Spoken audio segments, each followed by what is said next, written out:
This is Isabel from the Cognito Forms team, and in this video, I'm going to show you how to create cascading lookups. Cascading lookups are also known as cascading dropdowns or dynamic dropdowns.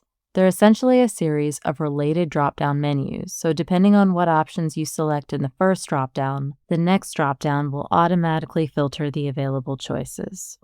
For this example, we're going to add some cascading dropdowns to this Cognito Coffee customer survey form. Of course, Cognito Coffee is not a real business, but let's pretend that it is and that we have several stores across multiple cities. Because some cities have more than one store, I want my customers to be able to select their city first and then choose a store from a list of locations based in their specific city. I've already created a form that collects information on store locations. For each location, I've included a location name and the city it's in. Now, let's open our customer survey form.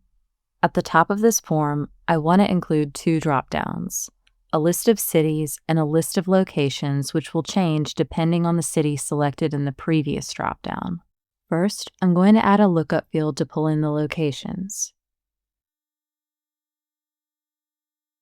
If we preview the form now, you can see the lookup field is pulling in all the locations, but there's quite a lot of them, and it would definitely be easier to select the city first and then see only the locations in that city. To filter by city, I'll select the Add Cascade Filter option. Adding a cascade filter creates a new field on your form that displays a list of filtered choices.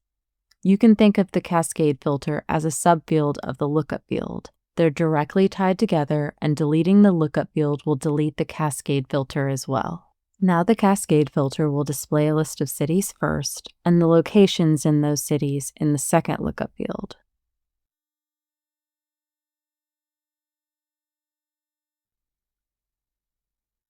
The next step is optional, but if you'd like, you can set the default location to change based on the city selected. You can also set the locations field to only appear once the city field is filled out. This is just an option to make your form feel a bit more dynamic. Also, keep in mind you can add up to 3 cascade filters to a single lookup field. This feature really comes in handy when you're dealing with a lot of data, or when you just want to make it easier for people to fill out your forms. If you have any questions about cascading dropdowns or the lookup field, you can check out our user guides or reach out to us directly by submitting a support request.